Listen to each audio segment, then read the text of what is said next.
بسم اللہ الرحمن الرحیم۔ السلام علیکم ورحمۃ اللہ وبرکاتہ۔ اللہم صلی علی محمد وعلی آل محمد۔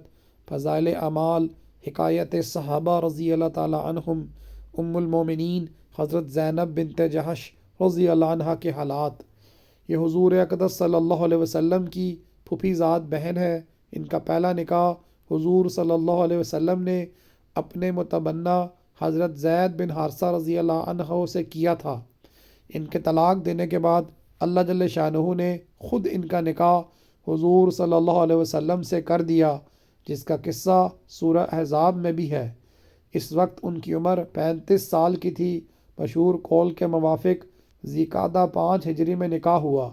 بعض نے 3 ہجری میں لکھا ہے، مگر صحیح 5 ہجری ہے، اور اس حساب سے نبوت سے گویا 17 سال قبل ان کی پیدائش ہوئی۔ ان کو اس بات پر فخر تھا کہ سب عورتوں کا نکاح ان کے اولیاء نے کیا، اور ان کا نکاح اللہ جل شانہ نے کیا۔ حضرت زید رضی اللہ عنہ نے جب ان کو طلاق دی اور عدت پوری ہو گئی تو حضور صلی اللہ علیہ وسلم نے ان کے پاس پیام بھیجا۔ انہوں نے جواب میں عرض کیا کہ میں اس وقت تک کچھ نہیں کہہ سکتی جب تک اپنے اللہ سے مشورہ نہ کر لوں، اور یہ کہہ کر وضو کیا اور نماز کی نیت باندھ لی، اور یہ دعا کی کہ یا اللہ، تیرے رسول صلی اللہ علیہ وسلم مجھ سے نکاح کرنا چاہتے ہیں، اگر میں ان کے قابل ہوں تو میرا نکاح ان سے فرما دے۔ ادھر حضور صلی اللہ علیہ وسلم پر قرآن شریف کی آیت فَلَمَّا قَضَى زَيْدٌ مِّنْهَا وَطَرًا زَوَّجْنَاكَهَا نازل ہوئی تو حضور صلی اللہ علیہ وسلم نے خوشخبری بھیجی۔ حضرت زینب رضی اللہ عنہ خوشی کی وجہ سے سجدے میں گر گئیں۔ حضور اقدس صلی اللہ علیہ وسلم نے ان کے نکاح کا ولیمہ بڑی شان سے کیا، بکری ذبح کی اور گوشت روٹی کی دعوت فرمائی۔ ایک ایک جماعت کو بلایا جاتا تھا، اور جب وہ فارغ ہو جاتی تو دوسری جماعت اسی طرح بلائی جاتی تھی، حتیٰ کہ سب لوگوں نے پیٹ بھر کر کھایا۔ حضرت زینب رضی اللہ عنہ بڑی سخی تھیں اور بڑی محنتی، اپنے ہاتھ سے محنت کرتی اور جو حاصل ہوتا وہ صدقہ کر دیتی۔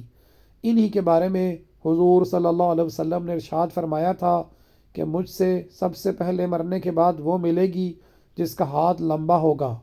بیبیاں ظاہری لمبائی سمجھیں، اس لیے لکڑی لے کر سب کے ہاتھ ناپنے شروع کر دیے۔ دیکھنے میں حضرت سودا رضی اللہ عنہ کا ہاتھ سب سے لمبا نکلا، مگر جب حضرت زینب رضی اللہ عنہ کا انتقال سب سے پہلے ہوا، جب سمجھی کہ ہاتھ کی لمبائی سے مراد صدقہ کی کثرت تھی۔ روزے بھی بہت زیادہ رکھتی تھیں۔ 20 ہجری میں انتقال فرمایا۔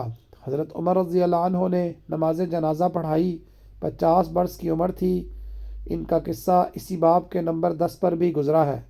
اس کے بعد آپ صلی اللہ علیہ وسلم کا نکاح حضرت جویریہ بنت الحارث بن ابی زرار رضی اللہ عنہ سے ہوا۔ جزاک اللہ خیرہ۔ السلام علیکم ورحمۃ اللہ وبرکاتہ۔